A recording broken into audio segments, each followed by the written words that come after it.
आज के इस विशेष कार्यक्रम में मैं लाल परिवार की ओर से आप सभी का स्वागत और अभिनंदन करती हूँ। आज का कार्यक्रम विशिष्ट होता है क्योंकि हम स्मरण करते हैं मिड इंडिया क्रिश्चियन सर्विसेज के संस्थापक स्वर्गीय डॉक्टर विजय लाल को।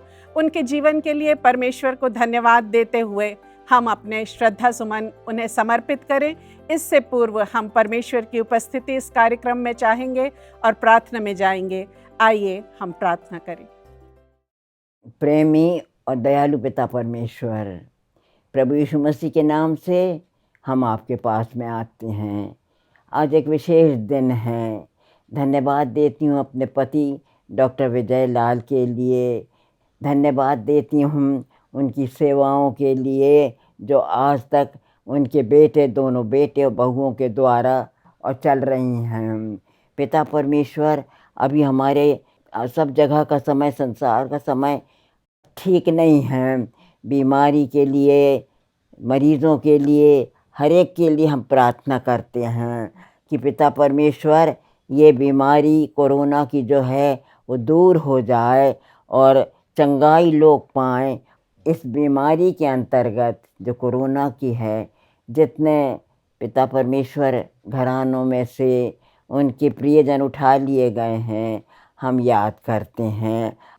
पिता परमेश्वर, आपने जो समय दिया है, जो बाकी बचा हुआ है, उनके काम को, डॉक्टर विजय लाल के काम को हम आगे बढ़ा सकें।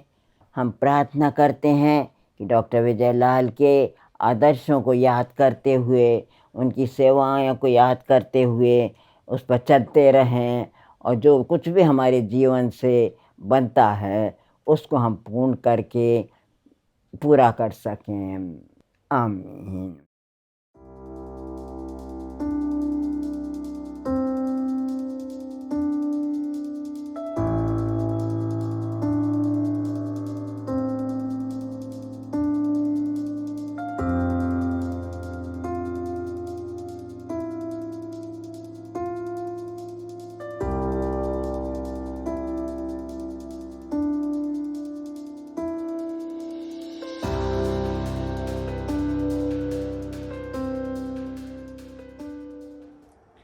सबसे पहले धन्यवाद देता हूं परमेश्वर को इस अवसर के लिए। आज के आयोजन का क्या प्रयोजन है, इस पर मुझे बोलने को कहा गया है। आयोजन का प्रयोजन मुझे और आपको स्पष्ट है, उसे समझाने की आवश्यकता नहीं है। डॉक्टर विजय लाल को श्रद्धांजलि देने के लिए आज का कार्यक्रम जो है वो किया जाता है। डॉक्टर विजय लाल आज के दिन पृथ्वी से अब परमेश्वर के पास अनंत समीपता में गए थे। उनकी ये मृत्यु का दिन है जिसे हम स्मरण करते हैं।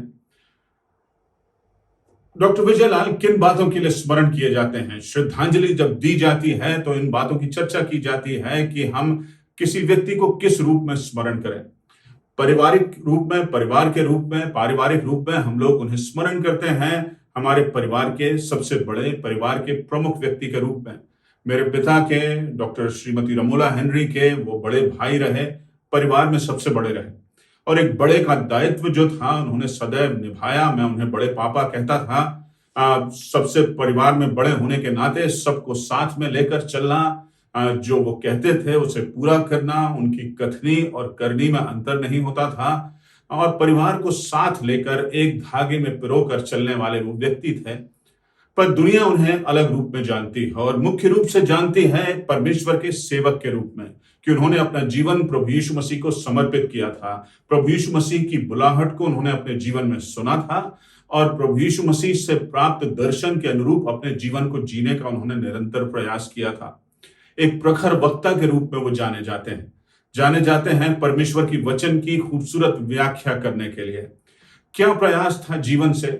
उनके जीवन का प्रयास था कि परमेश्वर ने जो दर्शन उन्हें दिया है, जिन कार्यों को करने के लिए उन्हें बुलाया है, उन कार्यों को वो करें। पीड़ित मानवता की सेवा करें, परमेश्वर के वचन का प्रचार करें, परमेश्वर के वचन की कही हुई बातों को लोगों तक पहुंचाएं, जिससे लोग जो हैं वो प्रभु यीशु मसीह का अनुसरण कर सकें। प्रभु यीशु मसीह का प्रेम, प्रभु यीशु मसीह की दया, प्रभु यीशु मसीह की शांति जो है वो अनुभव कर सकें।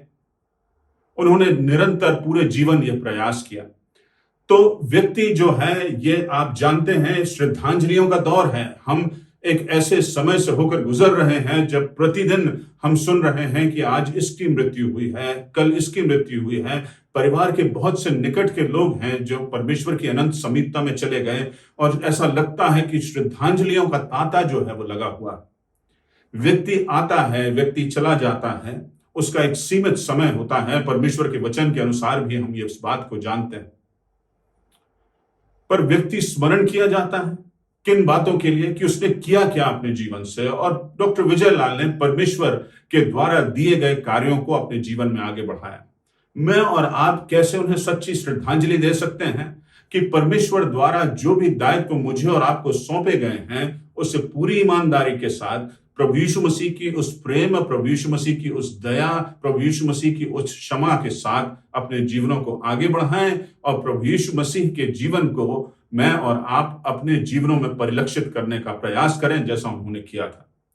आइए इस श्रद्धांजलि दिवस पर मैं और आप इस बात का निश्चय करें, इस बात का प्रण करें कि हम डॉक्टर विजय लाल को सच्ची श्रद्धांजलि इसी रूप में देने का प्रयास करेंगे कि मैं और आप भी परमेश्वर द्वारा दी गई उन योग्यताओं का उपयोग परमेश्वर की महिमा के लिए निरंतर करेंगे और पीड़ित मानवता की सेवा अपने जीवनों से निरंतर करने का प्रयास करेंगे।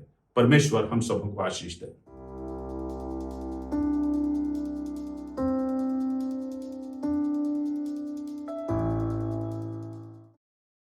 अपने पिता डॉक्टर विजयलाल को स्मरण कर रहा हूं परिवार के साथ, और उन्हीं की लिखित यह कविता पिघलती उदासी पढ़ रहा हूं। सब कुछ पास था किंतु आज सुबह से मन उदास था। सब कुछ पास था किंतु आज सुबह से मन उदास था। फिर मिली मालती, 5 साल की काली कलूटी खुशनुमा अंधी लड़की। एक चेहरे पर इतनी ढेर सारी मुस्कान मैंने कभी नहीं देखी। 1.5 माह टीबी का इलाज कराकर लौटी, टीचर की गोदी में ऐसी बैठी जैसे सिंहासन पर, और वही मुस्कान पूरे चेहरे पर खिली। भीतर की लबालब खुशी फुलझड़ियों से सैकड़ों फूटते हुए झरनों की तरह। मैंने कहा, मालती आज इतनी खुश क्यों हो? चहक उठी बोली, अंकल जी मेरी नई फ्रॉक तो देखिए। मैं शर्मिंदा सा हो गया। अंधी लड़की का आह्वान उस सौंदर्य दर्शन के लिए जिसे मेरे उदास मन ने देखकर भी नहीं देखा। और अंकल जी देखिए ये जूतियां, पहले कितने कांटे चुभते थे ना, अब भी मेरे पांव कांटों पर पड़ जाते हैं परंतु वे मुझे चुभते नहीं। मैंने जूते देखे ढीले ढाले से, फिर चेहरा देखा, अंधेरी आंखों में झिलमिलाते सितारों की चुभन की स्मृति की। धूमिल होती परछाइयां मेरी ढलती उदासी की तरह, जहन से उड़ते हर्फ की तरह, धूप में पिघलती बर्फ की तरह। आज जो कुछ आपसे कहना है उसे एक कहानी से प्रारंभ करूंगा। 2 छोटे लड़के एक सजी सजाई दुकान में पहुंचे। बड़े कौतूहल और आश्चर्य से वहां रखे कीमती सामान और खिलौनों को देखने लगे। वस्तुओं पर लगी मूल्य पट्टिकाएं उन्हें कुछ जची सी नहीं, तर्क संगत सी प्रतीत नहीं हुई। इतने में भीतर के कमरे से फोन की घंटी बजी और दुकान का मालिक वहां चला गया। ऐसा लगता है कि बातचीत कुछ लंबी ही चली होगी, क्योंकि इसी बीच दोनों लड़के सक्रिय हो गए। उन्होंने हर वस्तु से बंधी मूल्य पट्टिका, प्राइस टैग को देखा और अपने दृष्टिकोण से उसे सही वस्तु पर लगाने लगे। अरे यह सुंदर बंदर ड्रम बजाता हुआ, मूल्य मात्र 10 रुपए, और यह घड़ी बेकार सी, मूल्य 350 रुपए। उन्होंने मूल्य बदल दिए, बंदर 350 रुपए, घड़ी 10 रुपए। यह बढ़िया गेंद, मूल्य 12 रुपए, और यह अंगूठी व्यर्थ, किसी काम की नहीं, बस उंगली में पहने रहो, मूल्य 900 रुपए। आपस में बदल दिया मूल्य, अन्य वस्तुओं के मूल्य भी बदल दिए। जब दुकान मालिक लौटा तो हैरान हो गया, माथा पीट लिया। ग्राहक दंग रह गए। क्या उलट फेर कर दिया, सारे मूल्य ही बदल डाले, सब अस्त व्यस्त कर डाला, सारी व्यवस्था अव्यवस्थित कर दी। संसार ने भी कुछ मूल्य निर्धारित कर दिए हैं। हम उन मूल्यों के आदी हो चुके हैं। वे ही मूल्य हमें सही प्रतीत होते हैं। संपत्ति मूल्यवान है, भैंस मूल्यवान है, लाठी मूल्यवान है, क्योंकि जिसकी लाठी उसकी भैंस। संसार खरबों रुपया लाठी एकत्रित करने में लगा रहा है। फूलों की कोई कीमत नहीं, फूल सूख रहे हैं। लाठी पकड़ा मनुष्य ताकतवर हो गया है, वो पूजा जाता है। झोली को फूलों से भरे हुए मनुष्य निरर्थक हो गया है, असामयिक है, जिसकी कोई तर्क संगतता नहीं है। छत पर चिपकी एक छिपकली ने दूसरी से कहा, क्यों बहन, ये मनुष्य सीधे साधे छत पर क्यों नहीं चलता, हमारे समान फर्श पर उल्टा क्यों चलता है? छिपकली के समान हम स्वयं उल्टे हैं, पर जब कोई सीधा चलता है तो हमें उल्टा दिखाई देता है। प्रभु यीशु मसीह जब इस संसार में आया, लोगों को उल्टा दिखाई दिया। संसार ने उसे ग्रहण न किया, उसने सारे प्रचलित मूल्यों में उलटफेर कर दिया। इंसान के मूल्य बदल गए, मान्यताओं के मूल्य बदल गए, मूल्यों के मूल्य बदल गए। कुछ का मूल्यन हो गया, कुछ के मूल्य बढ़ गए, सबका पुनर्मूल्यन हो गया। क्रांति आ गई, परिवर्तन हो गया, दृष्टि बदल गई, सृष्टि का संदर्भ बदल गया, देखने का नजरिया बदल गया, घटनाओं का अर्थ बदल गया। कभी बाइबल में से यीशु मसीह की जीवनी पढ़िए, यीशु के साथ उसकी जीवन यात्रा में आगे बढ़िए। स्थापित मूल्यों का मूल्यन आपको हर कदम पर दिखाई देगा। दुकान मालिक के समान, ग्राहकों के समान आप दंग रह जाएंगे, हैरान रह जाएंगे। यह कौन प्रवेश कर गया संसार में? सब कुछ उलट दिया, सब कुछ जो व्यवस्थित दिखाई देता था अव्यवस्थित कर दिया। जहां धर्मगुरु, शास्त्री और फरीसी पूजे जाते रहे, वहां धार्मिकता के अहंकार से परिपूर्ण प्रार्थना करता फरीसी अब हास्यास्पद दिखाई देता है, और कोने में सिर झुकाए खड़ा पश्चाताप से पूर्ण कर लेने वाला पापी धर्मी दिखाई देता है। पिता की संपत्ति उड़ाकर पश्चातापी मन से पिता के घर वापस लौटने वाला पुत्र पिता के अधिक समीप दिखाई देता है, उस आज्ञाकारी, विश्वास योग्य, कर्तव्यनिष्ठ पुत्र की अपेक्षा जो पिता से दूर कभी गया ही नहीं। जिस संसार में महत्वाकांक्षाएं पूजी जाती रहीं और उनकी पूर्ति के लिए सिंहासनों पर आरूढ़ हेरोदेस मानवता और नैतिकता की हत्या करते रहे, वहां यीशु कहता है, जो नम्र हैं वे धन्य हैं, वे पृथ्वी के अधिकारी होंगे। जो दीन हैं वे धन्य हैं, स्वर्ग का राज्य उन्हीं का है। जो सताए जाते हैं वे धन्य हैं, आनंद और मग्न होना चाहिए उन्हें। जिस संसार में परिग्रह का पागलपन था, पाने के प्रयास की अभिशप्त अंतहीन दौड़ थी, वहां प्रभु कहते हैं, जो अपना प्राण बचाएगा वो उसे खोएगा, और जो खोएगा वो उसे बचाएगा। कैसा उल्टा गणित है! बचाने से हम खोते हैं, खोने से हम बचाते हैं, बिखराते हैं तो एकत्रित होता है। उस धनी मनुष्य से जो खत्ते निर्माण करने की योजना बनाता है कि वर्षों के लिए अनाज और संपत्ति एकत्रित करे, प्रभु कहते हैं, हे मूर्ख, आज रात्रि ही तेरा प्राण तुझसे ले लिया जाएगा। कैसा उलटफेर है मूल्यों का!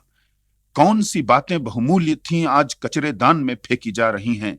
घूरे पर पड़े हुए मूल्य जो निकृष्ट थे, घृणित थे, त्याज्य थे, सजाए जा रहे हैं, संवारे जा रहे हैं। जो तेरे गाल पर एक तमाचा मारे तो उसकी ओर दूसरा भी फेर दे। जो बुरा करे, जो शत्रु हो, उसके लिए प्रार्थना कर। जो श्राप दे उसे तू आशीष दे। मानव मूल्य अस्त व्यस्त कर दिए, सांसारिक मूल्य ध्वस्त कर दिए। बताया कि मूल नियत होते हैं ऊपर से, वो जानता है मूल्य, उसकी है अंतर्दृष्टि। लूक 16:15 में यीशु कहते हैं, जो वस्तु मनुष्य की दृष्टि में महान है वो ईश्वर की दृष्टि में घृणित है। बाइबल में यशायाह की पुस्तक उसके 55वें अध्याय की 8वीं आयत में लिखा है, यहोवा कहता है, मेरे विचार और तुम्हारे विचार एक समान नहीं, ना तुम्हारी गति और मेरी गति एक सी है, क्योंकि मेरे और तुम्हारे विचारों में और मेरी और तुम्हारी गति में आकाश और पृथ्वी का अंतर है। इसलिए जब स्त्रियों को निष्कृष्ट समझा जाता रहा, सामरियों की छाया से भी यहूदी बचते रहे, यीशु कुएं पर पापिनी सामरी स्त्री से जल मांगते हैं। उसे उसके पापी जीवन का एहसास कराते हैं, उसे सम्मान देते हैं, क्योंकि सर्वप्रथम उसी पर प्रकट करते हैं कि वे मसीहा हैं। और पापिनी वेश्या मरियम मगदलीनी, दुष्ट आत्माएं निकाली जाती हैं, वो शिष्या बन जाती है, उसे भी अद्वितीय सम्मान मिलता है। पुनर्जीवित प्रभु का प्रथम दर्शन उसे ही मिलता है। प्रभु पंडितों, शास्त्रियों, फरीसियों से कहते हैं, वेश्याएं तुमसे पहले स्वर्ग के राज्य में प्रवेश करेंगी। धर्म का अहंकार नहीं, पापी का पश्चाताप स्वर्ग के राज्य में प्रवेश का मार्ग प्रशस्त करता है। तो ऊपर से निर्धारित इस नई मूल्य व्यवस्था में हम पापियों का बड़ा मूल्य है। 99 भेड़ें छोड़कर चरवाहा एक खोई हुई भेड़ को ढूंढने निकलता है। परमात्मा की खोज है पापी के लिए कि वो बचाया जाए। परमात्मा की पीड़ा है, अनंत की खोज है मानव के लिए। ईश्वर का बढ़ा हुआ हाथ है डूबते मनुष्य को बचाने के लिए। प्रभु यीशु की खोज है मेरे लिए और आपके लिए। बाइबल में दूसरे राजा की 6वीं आयत में वर्णित है, आराम के राजा बेन हदद ने शोमरोन नगर पर घेरा डाल दिया।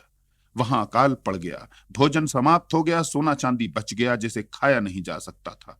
अंत में मूल्यों का ऐसा उलटफेर हुआ, एक गधे का सिर चांदी के 80 टुकड़ों में और कब की 1/4 भर कबूतर की बीट 5 टुकड़े चांदी में बिकने लगी। हमने भी अपनी जिंदगी में गधों के सिरों को कीमती जाना है, विष्ठा को बहुमूल्य जाना है। जब हमारे जीवन में प्रभु का आगमन होता है, मूल्य बदल जाते हैं, जीवन बदल जाता है, परिवर्तन होता है, आध्यात्मिक क्रांति होती है, हमारी जिंदगियां सजाई जाती हैं, संवारी जाती हैं।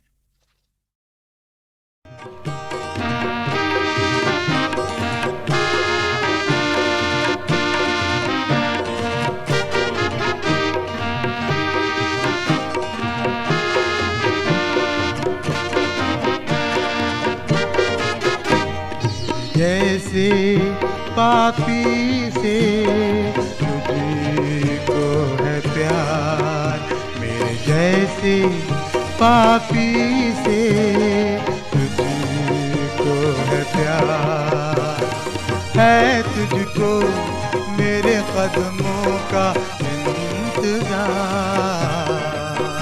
मेरे जैसे पापी से तुझको है प्यार।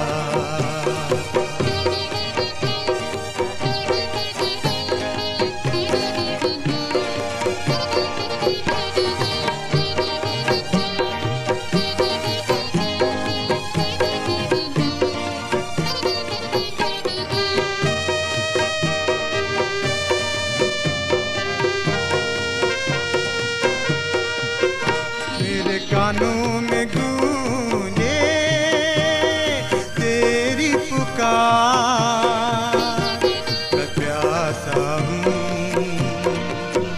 और तू है बेकरार। मेरे कानों में गूंजे तेरी पुकार, मैं प्यासा हूँ और तू है बेकरार। तू प्यासा रहे मैं न दूँ तुझको प्यार, ये मुमकिन नहीं है हे परवरदिगार। मेरे जैसे पापी से तुझको है प्यार, है तुझको मेरे कदमों का इंतजार, मेरे जैसे पापी से तुझको है प्यार।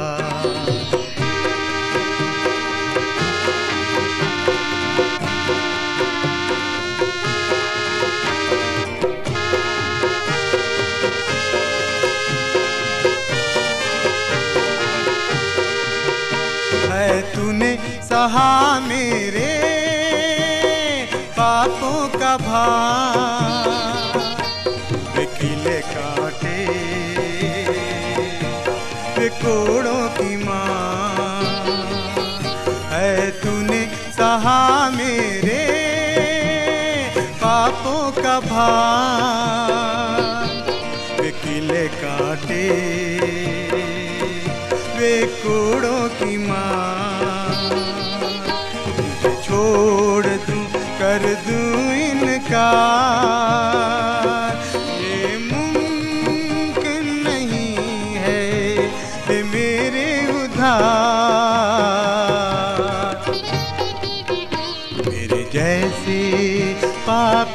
से तुझको है प्यार, है तुझको मेरे कदमों का इंतजार। मेरे जैसे पापी से तुझको है प्यार, तुझको है प्यार, तुझको है प्यार।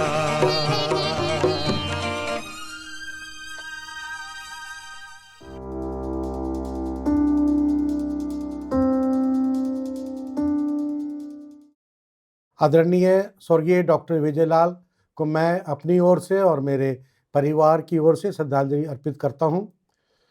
वैसे तो बहुत सी यादें हैं उनके साथ काम करने की, पर आज जो मैं आपके साथ शेयर कर रहा हूं वो बात है 1984 में जब भोपाल गैस त्रासदी हुई थी और मैं स्वर्गीय डॉक्टर विजय लाल, डॉक्टर SL लाल, डॉक्टर JK हेनरी हम लोग भोपाल गए थे कि कुछ राहत का कार्य करें। और जब हम लोग यूनियन कार्बाइड के फैक्ट्री के पास गए, जो वहाँ एक बस्ती थी, और हम लोग कार में बहुत सा सामान ले गए थे जो कि वितरित होना था। और जैसा आप जानते हैं, जैसे ही कार बस्ती के पास पहुंची तो एक भीड़ ने हम लोग को घेर लिया और वहाँ सब तरह की बात होने लगी। हमारी कार में कुछ पैकेट्स थे जिसमें ब्लैंकेट्स और खाने का सामान था।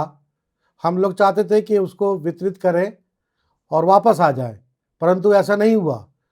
पहले थोड़ी भीड़ आई और फिर ज़्यादा लोग आ गए और फिर बुरी तरह से हम लोग को घेर लिया और वहाँ सब तरह की बातें हो रही थी, इवन गाली गलौज भी हो रही थी।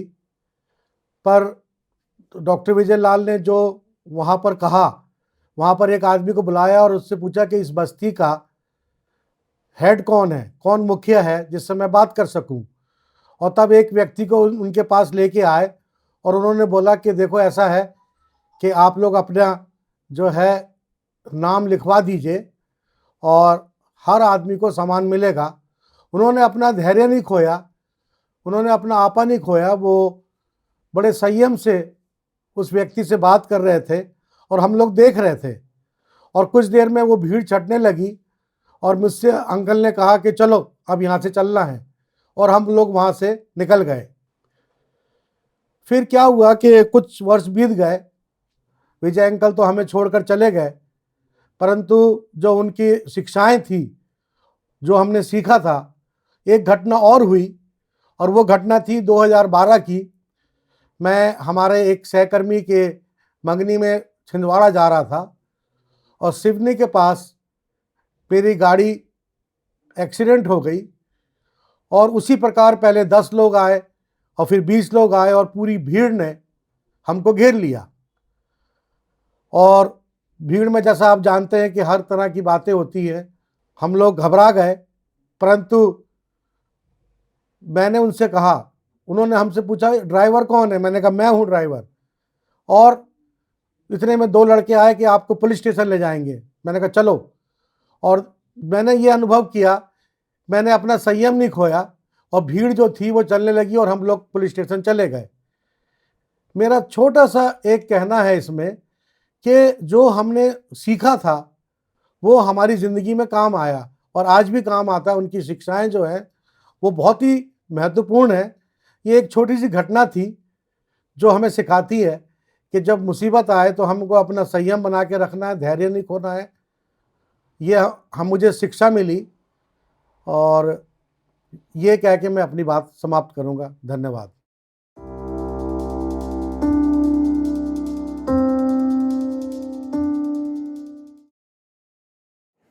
आज के इस ऑनलाइन कार्यक्रम के माध्यम से मैं स्वर्गीय डॉक्टर विजय लाल को अपने महाविद्यालय परिवार की ओर से सादर विनम्र श्रद्धांजलि अर्पित करती हूँ।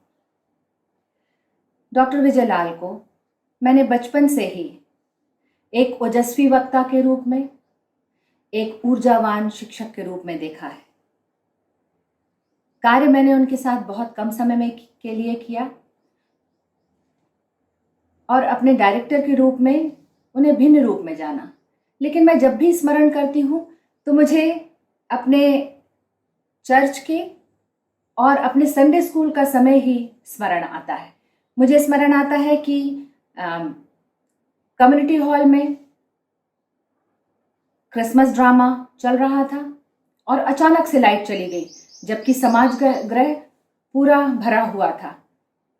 थोड़ा शोर मचने लगा, परंतु वो खड़े हुए और उन्होंने कहा सब शांत हो जाइए, जब तक लाइट आती है तब तक हम कुछ गाने गाएंगे। और हमने मसीही गाने गाए, चमको चमको चारों ओर तुम चमको, सो वहां तुम चमको और मैं यहाँ। यीशु कहता तू साफ उजाला दे, जैसे छोटा दिया जलता रात्रि में। ये उनके सकारात्मक सोच का ही उदाहरण है। उनकी जिंदगी में भी बीमारी के समय या अन्य समय में भी उनका ये सकारात्मक व्यवहार सदैव ही सबके लिए प्रेरणा का कारण बनता रहा। उनका कविता संग्रह जिसका नाम है अंधेरों से आलोक, एक सकारात्मक व्यक्ति जिसका अटूट विश्वास परमेश्वर पर हो, वो ही अंधेरों में आलोक देख सकता है।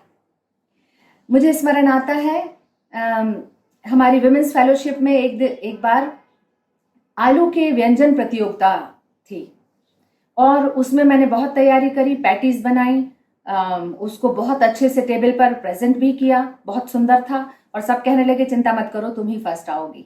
लेकिन मैं फर्स्ट नहीं आई, मनीषा फर्स्ट आई। उसने आलू के रसगुल्ले बनाए थे और मैं थोड़ी सी निराश भी हुई, पर वो प्रतियोगिता के बाद मेरे पास आए और कहने लगे कि तुम जानती हो कि मैंने उसको प्रथम पुरस्कार क्यों दिया है?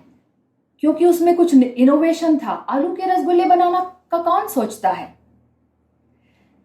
इसीलिए एक नए प्रयोग के लिए उन्होंने उसको प्रथम पुरस्कार दिया और इस तरह से उन्होंने मुझे प्रोत्साहित किया। वो सदैव ही सभी को प्रोत्साहित करते थे और विपरीत परिस्थितियों में कैसे सकारात्मक बने रहते हैं वो सदैव ही सिखाते थे। हर एक चीज से कुछ अच्छी बात कैसे हम निकाल सकते हैं वो हमको सदैव ही सिखाते थे। उन्होंने अपनी पुस्तक है अंधेरों से आलोक, उसकी अंतिम नज्म उन्होंने लिखी है, जब रात अमावस की हो जाती बहुत घनी, तब और चमकती है दीपक की स्वर्ण कनी। तो आइए हम सब मिलकर इसी प्रकार से दीपक की एक चमकीली किरण बन जाए जो स्वयं के लिए और समाज के एक कदम आगे बढ़ाने के लिए प्रकाश प्रस्तुत करें। धन्यवाद।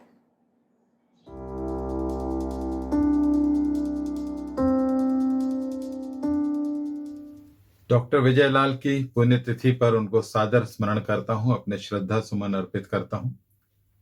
दमोह के मसीही समाज में मैं पला बढ़ा, इस कारण डॉक्टर विजयलाल को मैंने अपने बचपन से ही देखा है। बहुत से उनके जीवन में जो गुणों को मैंने देखा है और जो उनके नेतृत्व को मैंने देखा है जिसने हम लोगों को बेहद प्रभावित किया। एक सीमित समय में उनके पूरे व्यक्तित्व के बारे में कुछ बोल पाना असंभव है, परंतु एक बात की चर्चा मैं आपके सामने करना चाहता हूं।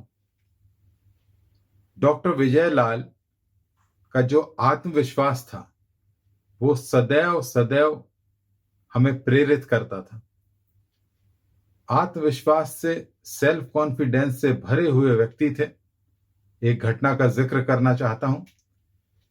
जब मैं नवजागृति शाला का छात्र था और हमारी शाला पहले कक्षा नर्सरी से चल करके 8वीं तक गई और उसके बाद कुछ वर्षों के लिए 8वीं पर जाकर के शाला की प्रगति रुक गई और उसके बाद ये अनुमति मिली कि जो वो शाला है आगे हाई स्कूल उसका खोला जाएगा। हम लोग पहले बैच के बच्चे थे, छात्र थे और एक कार्यक्रम था शाला का वार्षिक स्नेह सम्मेलन और डॉक्टर विजयलाल अपना उद्बोधन दे रहे थे और उस उद्बोधन में उन्होंने कहा कि एक दिन ऐसा आएगा जब नवजागृति शाला इस जिले में सर्वश्रेष्ठ शाला होगी और हर व्यक्ति चाहेगा कि उसके बच्चे इस शाला में प्रवेश को प्राप्त कर सकें और सर्वश्रेष्ठ शिक्षा ग्रहण कर सकें। बहुत उनकी बात का उपहास हुआ। लोगों को उनकी वो बात, बहुत से जो शिक्षक थे, बहुत से शालाओं के संचालक थे, उनको वो बात अच्छी नहीं लगी। परंतु डॉक्टर विजय लाल ने पहले बैच का जब प्रारंभ हुआ हाई स्कूल के, उन्होंने इस बात को कह दिया। और इतिहास गवाह है कि नवजागृति शाला आज भी न केवल इस नगर में परंतु इस प्रदेश की श्रेष्ठतम शालाओं में से एक है। ये था डॉक्टर विजय लाल का आत्मविश्वास, और इसीलिए उन्हें स्वप्न दृष्टा के रूप में हम सभी जानते हैं। जो बात कही उस बात को उन्होंने पूरी शिद्दत से पूरा किया और उसको, अपनी बात को अंजाम तक पहुंचाया। डॉक्टर विजय लाल का ये गुण है, ये हम सभी के लिए बहुत ही अनुकरणीय है। इन्हीं यादों के साथ मैं उन्हें अपनी श्रद्धा सुमन अर्पित करता हूं। धन्यवाद।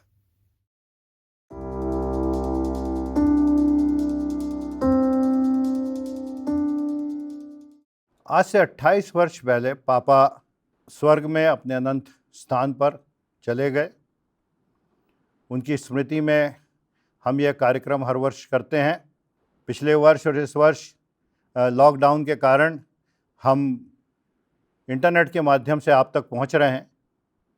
धन्यवाद देते हैं सबसे पहले इस टेक्नोलॉजी को कि हम कम से कम आपसे जुड़ तो सकते हैं।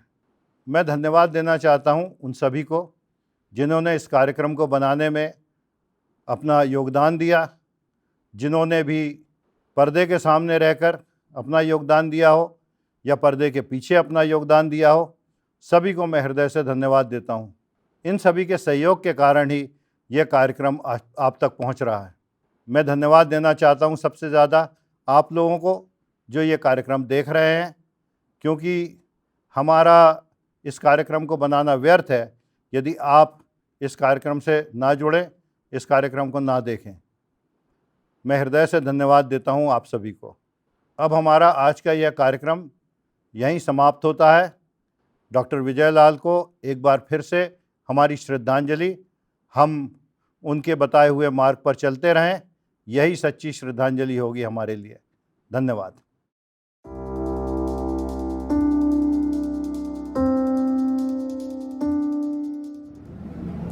आइए हम प्रार्थना करें। अद्भुत पराक्रमी परमेश्वर पिता, हम तेरे पास तेरे बेटे प्रभु यीशु मसीह के नाम से आते हैं। धन्यवाद देते हैं पिता इस सुंदर दिन के लिए, धन्यवाद देते हैं जीवन के लिए, धन्यवाद देते हैं आज के खास मौके के लिए पिता, जब हम यहाँ पर एक प्रेजेंटेशन दे रहे हैं डॉक्टर विजय लाल के लिए। धन्यवाद देते हैं पिता परमेश्वर उनके जीवन के लिए। धन्यवाद देते हैं कि वो हमारे लिए बहुत ही कर्मठ और मजबूत मसीही योद्धा थे। धन्यवाद देते हैं पिता परमेश्वर कि तूने अपनी आशीषों को उनके ऊपर उंडेला है पिता। धन्यवाद देते हैं कि जो स्वप्न उन्होंने देखे हैं वो स्वप्न आज साकार हो सके हैं। धन्यवाद देते हैं पिता परमेश्वर कि मिशन कायम है पिता, तेरे नाम के लिए महिमा देती है पिता। धन्यवाद देते हैं कि जो जितने सारे लोग इस मिशन में जुड़े हैं, हर एक पर तेरी आशीष चाहते हैं। हर एक को अपने प्रेम में बनाए रख पिता, अपने लहू के बाड़े में, अपने दूतों के पहरे में बनाए रखना पिता। इस महामारी के काल में विनती है कि प्रभु सबकी सुरक्षा तू कर, तू हमारे साथ है। और पिता हम धन्यवाद देते हैं कि विजय अंकल के मार्ग पर चलते हुए हमने जो कार्य किए हैं वो तुझे महिमा देने पाए। मिशन पर तेरी आशीष चाहते हैं और जितने कार्य इसके द्वारा होते हैं हर एक पर तेरी आशीष चाहते हैं। आज के कार्यक्रम को सफल करने में जितने लोगों ने भाग लिया है हर एक पर तेरी आशीष चाहते हैं पिता। हर एक को अपनी पनाह में रख, अपने प्रेम में बनाए रख। इस सुंदर समय को तेरे हाथ में सौंपते हुए विनती प्रभु यीशु मसीह हमारे उद्धारकर्ता के नाम मांगता हूँ।